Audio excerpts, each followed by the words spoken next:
Everyone, this is Shashi ma'am from max soft. Hopefully आप सभी बहुत अच्छे से होंगे, कंटिन्यू स्टडी कर रहे होंगे। और आज की वीडियो में हम देखने वाले हैं what is the history of AI.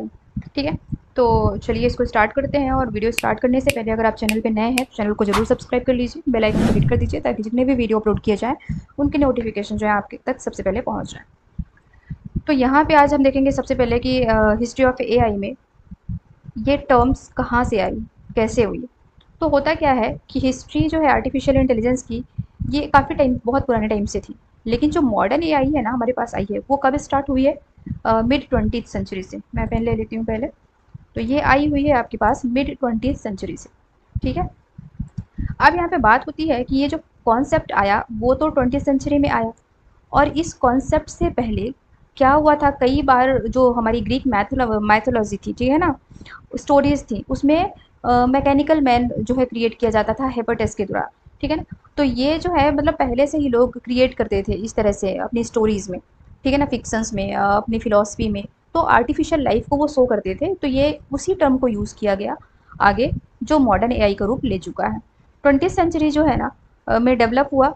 और 20th सेंचुरी जो में क्या क्या चीज़ें हुई, ठीक है, उसको एक बार हम देख लेते हैं। तो 20th सेंचुरी में सबसे पहले तो सर एलन ट्यूरिंग, जिन्होंने इस कॉन्सेप्ट को लाया, ठीक है ना, किसको, एआई, आर्टिफिशियल इंटेलिजेंस के कॉन्सेप्ट को लाया Alan Turing. The Turing test, इन्होंने ट्यूरिंग टेस्ट बनाया 1950 में। ये जो है एक मैथमेटिशियन रहे हैं एलन ट्यूरिंग, और इन्होंने ट्यूरिंग टेस्ट जो है उसकी धारणा को डेवलप किया फॉर इंटेलिजेंस इन मशीन, कि मशीन जो है इंटेलिजेंट हो सकती हैं। He also develop the Turing machine in theoretical model of computers. इन्होंने क्या किया, ट्यूरिंग मशीन डेवलप किया थ्योरेटिकल मॉडल कंप्यूटेशन के लिए, ठीक है ना, इन्होंने डेवलप किया। That led the foundation of modern computing, जो अभी की कंप्यूटिंग को लीड करता है, मतलब जो हमारी आज की जो कंप्यूटिंग है ना, आज की जो गणना है उसी पे बेस्ड है। डर्थ माउथ कॉन्फ्रेंस जो हुई है 1956 में हुई है, काफ़ी इंपॉर्टेंट इसमें से क्वेश्चन आ जाते हैं।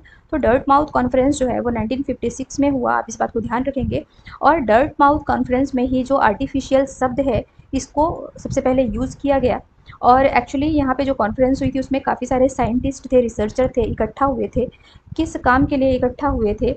जो मशीन्स हैं वो इंटेलिजेंस कैसे होंगी, इसी पे डिस्कशन के लिए, या मशीन्स को कैसे और ज़्यादा पोटेंशियल किया जाए कि वो जल्दी से जल्दी चीज़ों को सीख सकें और इंटेलिजेंस हो सकें। तो इसी से रिलेटेड उन्होंने मीटिंग रखी थी, एक कॉन्फ्रेंस रखी थी, कहाँ, डर्ट माउथ में 1956 में। वेरी इंपॉर्टेंट, इसको ध्यान रखिएगा। Early AI programs, early AI programs का मतलब यहाँ पे क्या क्या सबसे पहले जो प्रोग्राम है वो बने एआई वाले। तो यहाँ पे हो जाएगा 1950 और 1960 के बीच में जो है ये प्रोग्राम्स कुछ डेवलप हुए, रिसर्चर ने इनको डेवलप किया है।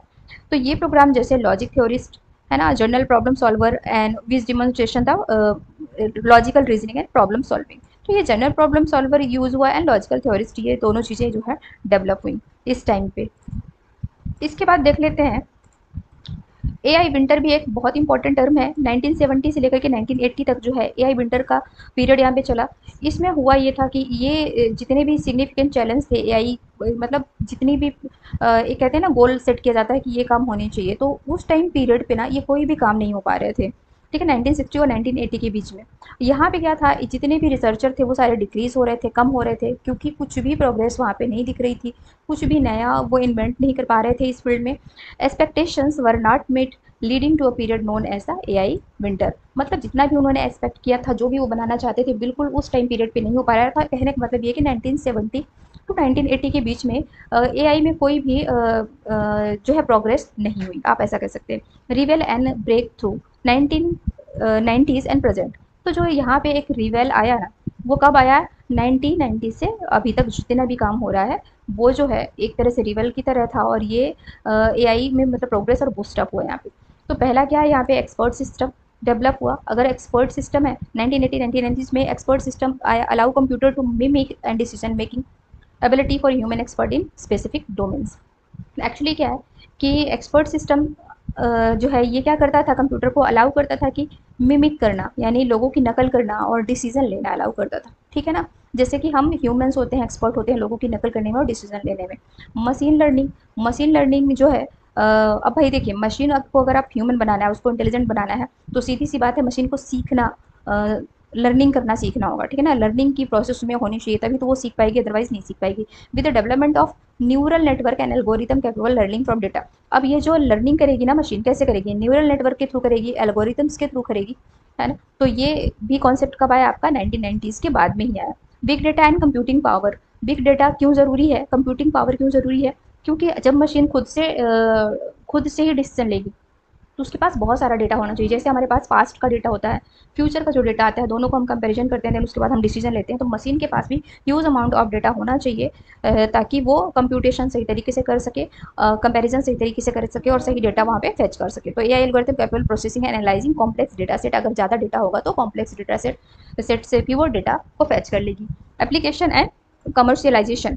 अच्छा, 90s में कौन कौन से एप्लीकेशंस आए, ठीक है ना। तो यहाँ पर जो है कई सारे वेरियस डोमेन का यूज़ करके, डोमेन जैसे हमारा एनएलपी हो गया, कंप्यूटर विजन हो गया, इनका यूज़ करके काफ़ी सारे जो एप्लीकेशंस हैं वो डेवलप हुए। Robotics, health care, finance and transportation वाली फील्ड में भी काफ़ी सारे जो एप्लीकेशंस हैं वो बनाए गए एआई से रिलेटेड। रिसेंट माइलस्टोन की अगर बात हो रही है तो रिसेंटली ऐसे कौन से माइलस्टोन इट मीन्स ऐसी कौन सी चीज़ें हैं जो बिल्कुल सोचने पे मजबूर कर देती हैं कि नहीं, मशीनें सीख सकती हैं और ह्यूमन की तरह काम कर सकती हैं। तो यहाँ पे हो गया माइलस्टोन सच एज आईबीएम वास्टन विनिंग जेपर्डी इन 2011। जो जेपर्डी है एक क्विज शो होता है और इसको 2011 में किसने जीत लिया, आईबीएम वॉटसन। अच्छा, इन ये क्या है, एक आईबीएम वॉटसन ने इसको 2011 में जीत लिया। क्यों ये इंपॉर्टेंट है, because this is AI enabled program, right ना। इसके बाद है DeepMind AlphaGo defeating a world champion go player in 1960। तो यह डीप माइंड एक कंप्यूटर है और इसका एक प्रोग्राम है अल्फागो। इसने क्या किया, रियल चैंपियन यानी वो प्लेयर को 2016 में हरा दिया। तो ये एक मशीन है जो ह्यूमंस को हरा रही है, ये भी एक मशीन है। वॉटसन, आईबीएम वॉटसन एक मशीन है जो जेओपर्डी क्विज कंपटीशन में, बहुत ही खतरनाक क्विज कंपटीशन होता था और इसको उन्हें जीत लिया था। किसके थ्रू जीता था, एनएलपी के थ्रू, नेचुरल लैंग्वेज प्रोसेसिंग के थ्रू इनने जीत लिया था, ठीक है ना। Advance in autonomous vehicle language model have highlighted to progress and potential of AI. और काफ़ी सारे ऑटोनोमस व्हीकल्स में इसमें प्रोग्रेस हुए, लैंग्वेजेस मॉडल में प्रोग्रेस हुए। तो ये सारी चीज़ें हैं जो बताती हैं कि एआई जो है वो काफ़ी स्ट्रॉन्ग है और फ्यूचर में बहुत अच्छा काम करने वाला है। नेक्स्ट यहाँ पे देखिए एलन ट्यूरिंग जी हैं, इनको ध्यान रखिए। जॉन मैकर्थी, फादर ऑफ जो एआई है वो जॉन मैकर्थी को बोला जाता है, लेकिन जो टर्म जो कॉन्सेप्ट दिया था वो एलन ट्यूरिंग ने दिया था। आप इस बात को ध्यान रखेंगे, ठीक है। ठीक है, तो आज की डेट में जो एआई है ना वो इंटीग्रल पार्ट हो चुका है ह्यूमन लाइफ में। यहाँ पे वर्चुअल असिस्टेंट स्मार्टफोन में यूज़ हो रहे हैं, ठीक है ना, जो कि सोफिस्टिकेटेड एआई सिस्टम का उसकी पावर का एक रिकमेंडेशन है, इंजन है। एंड ऑटोनोमस व्हीकल और मेडिकल डायग्नोस्टिक भी जो है एआई के थ्रू किया जा रहा है। तो ये सारे जितने भी आगे आने वाली रिसर्च हैं, डेवलपमेंट है, ठीक है, तो वो धीरे धीरे क्या कर रहे हैं, एआई को और ज़्यादा पुशअप कर रहे हैं ताकि ये अपॉर्चुनिटीज़ जो है इस फील्ड में वो आगे मिल सकें। और जो भी सोचा गया है कि मशीनें जो है लर्न कर सकें, खुद से डिसीजन ले सकें और किसी भी फील्ड में ह्यूमंस की तरह काम कर सकें, तो ये जो सपना है ये पूरा हो सके।